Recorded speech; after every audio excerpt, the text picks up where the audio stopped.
ধরো একটু ধরো, এরকম করিও না, ওকে রাখো না।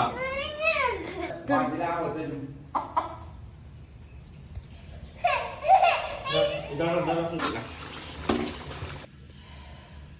হ্যালো এভরিওয়ান, আসসালামু আলাইকুম। কি অবস্থা সবার? শীতকাল তো প্রায় শেষের দিকে, আর এই শীতকাল আসলে আমার জামাই আবদারের শেষ নেই। গরম গরম বাবা পিঠা খেতে আমরা সবাই খুব পছন্দ করি, আর এই গরম বাবা পিঠা যদি দেশি মুরগি দিয়ে খাওয়া হয় তাহলে তার কোনো কথাই নেই। আমার হাজবেন্ড বাবা পিঠা দিয়ে খাওয়ার জন্য এই দেশি মুরগিটা বাজার থেকে নিয়ে আসে, তাও আবার জীবন্ত একটা মুরগি। এই মুরগিটা আনার পর আমরা নুরাকে দেখাচ্ছিলাম ওর রিয়েকশনটা দেখার জন্য। ধরো একটু ধরো, এরকম করিও না, ওকে রাখো না। এরকম করলে তো ভয় লাগবে।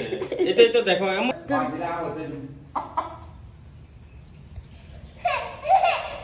ধরো ধরো ধরো ধরো ধরো।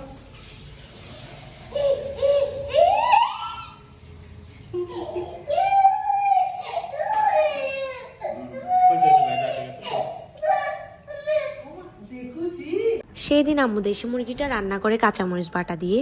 আমাদের চট্টগ্রাম অঞ্চলে শীতকাল আসলে আমরা কাঁচামরিচ বাটা দিয়ে সব রান্না বান্না করে থাকি। যেমন ধরেন গরু মাংস, মুরগি মাংস, এইসব কাঁচামরিচ বাটা দিয়ে খেতে খুবই মজা। এদিকে আমার আম্মু বাবা পিঠার জন্য সবকিছু একটা একটা রেডি করে রাখে।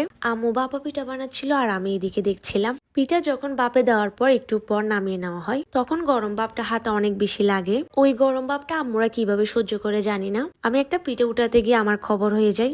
এত পরিমাণ গরম ভাবটা হাতে লাগার পর চিন্তা করছিলাম আম্মুরা এতগুলো পিঠে কিভাবে একা একা বানায়। মাশাআল্লাহ, পৃথিবীতে এমন কোনো কাজ নেই যেটা মারা পারে না। এদিকে এক চুলায় দুধ গরম দিচ্ছে আর অন্য চুলায় পিঠা বানাচ্ছে, আর এদিকে খেজুরের রসটাও গরম দেওয়ার জন্য নিয়ে নিচ্ছি। পিঠা বানানো শেষ। এদিকে আমার হাজবেন্ডকে গরম গরম পিঠা দিয়ে খাওয়ার জন্য বসিয়ে দিলাম।